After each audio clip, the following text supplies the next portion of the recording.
This is Chief reporting for CTT. Last video I said I got home from the Gulf War and we did the ceremony inside the hangar, and I think we had to go report to our units, and my unit basically said, I think I arrived on a Sunday if I'm not mistaken. Why am I looking into the air? I have no idea. So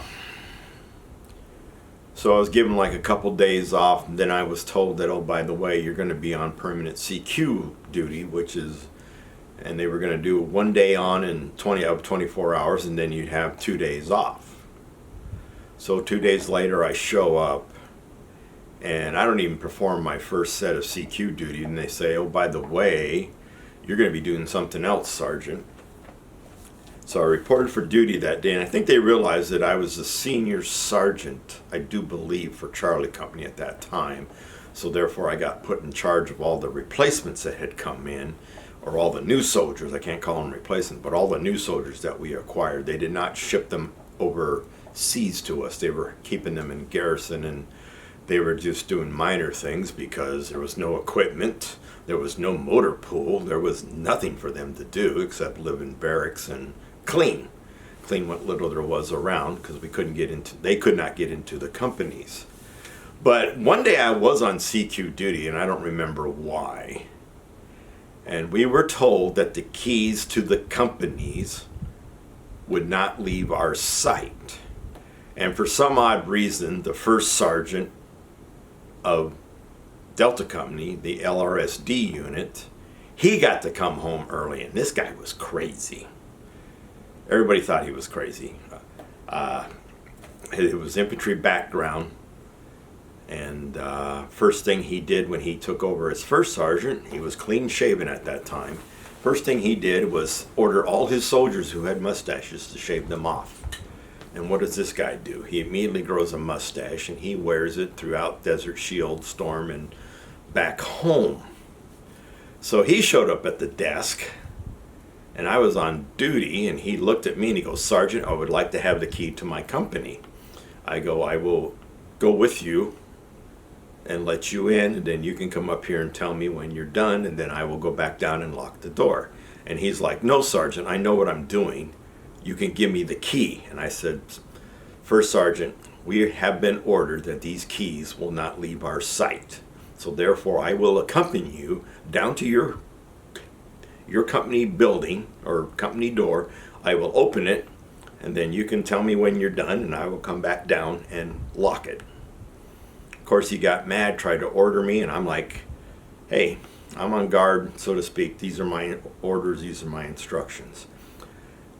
But we also had a captain, I think this was a new captain, and he did not deploy either. And this poor guy, he didn't know what to do because he hasn't met any of the other officers in the battalion, and he's like the only officer around.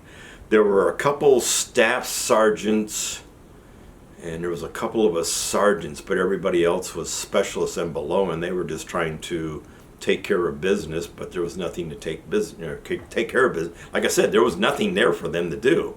We had packed up and stored all our supplies and everything else, so they had nothing to play with. There was no vehicles for them to drive or anything like that.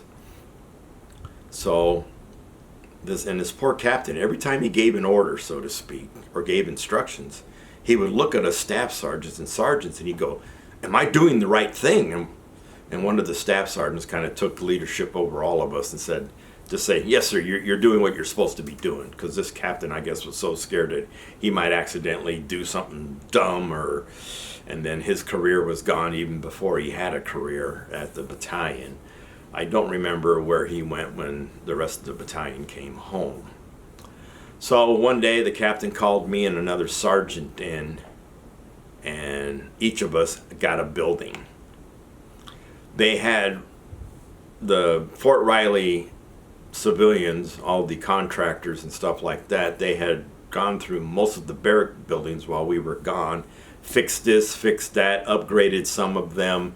A lot of them got brand new carpets. One of the rumors we got is that some soldier left his water on as a little dribble, and by the time that they went into this guy's barracks room, the water had spilled over the sink and gotten into the carpet and Basically, he just created a terrarium in the room because the windows were shut, and they had to fight fungus and mold and mushrooms and everything else was one of the rumors they got. They said the carpet was nothing but a mushroom and fungus field. So I got a whole building. I mean, I signed for the building, I signed for all the furniture. So that was my responsibility for about a month or so. And I had to go through an inventory. We had to count each, this is back when you had to count each desk, each chair, each bed frame, each mattress, each table lamp and everything else. So I was panicked because soldiers were starting to dribble back, and so they were starting to assign soldiers to our two buildings. I mean, we had all the doors locked because I had a big old string of keys, and then I was able to open each and every room and inspect. And I was inspecting my stuff like every other day. I was making sure that nothing got removed, nothing got moved from room to room. And because, you know, I was accountable for, I think it was like $1.5 million, $1.5 million of building and equipment I was responsible for. The most, well, probably not the most expensive stuff I've been signed for. I've been signed for systems later on that cost millions of dollars. So I did that. Then occasionally, as more and more soldiers came home, even if none of your unit came home, we were on a detail to go down and be like the greeters, the ushers for the soldiers coming home. Just like there were people that told us which way to go. You know, put your bags over here. You'll line up here. You'll go into the hangar. You'll do the welcome home ceremony. And I got to see all kinds of troubles. As I said, most of the soldiers coming home at first had pregnant wives or had pregnant wives when they went over who gave birth while they were over there, so they got to come home early. Men who had, or soldiers who had financial troubles with their families, because a lot of families did some crazy stuff while we were gone. One warrant officer, he came back and his entire family was gone. She had taken the kids and moved back to the foreign country where she came from. And this guy was just so depressed because he didn't get a single letter the whole time we were over there. And then when he got home, there was nobody to greet him. And his house was cleaned out. And his wife, and I think he had 2 kids with her, they were back in South Korea. She up and abandoned him. I saw another high-ranking, I think he was a sergeant first class. He was a very tall individual. He had a briefcase in one hand and he had a minor duffel bag in his other hand, and he was looming over his wife. She was like, you know, like reaching out for a hug, and he's like, I'm going to go get my other duffel bags over in the other hangar, and I'm going to get that all to the car, and you and I are going to talk. And meanwhile, there's 2 little kids running around. So, I mean, don't know what that problem was, but he supposedly heard rumors. We did have one soldier, I think was in our battalion. He and his wife made a sex tape where they did not show the face of the male in it. And supposedly they tried to get him home before the war started by her sending the sex tape to him so he could get all emotional over it, like, my wife is sleeping with another man. But they come to find out when they looked at the sex tape and they told him to strip, I think it was, and they found out, yeah, that's you. And of course then he admitted it. We did have one soldier in our battalion that did not go with us. I was very upset with this individual. He was what I considered a friend at the time. He was in another company. He and I talked a lot. We chatted, but he was a single parent. And when you have children, especially as a single parent, you got to have a family protection plan. Basically, if you got to deploy at a moment's notice, that there are conditions where people will come forward and get your kids to take care of them, and that you got money or a pre-filled out form that allows money to that family or your friends to take care of your child while you're gone. So when we were first deploying to war, this guy said, my family care plan.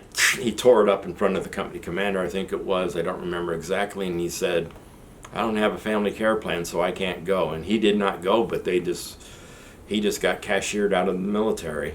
We had an MP at Fort Riley. He did not want to go. So the command said, okay, you're an MP, you don't want to go, you can sit in the brig until we'll get back, then we'll court-martial you.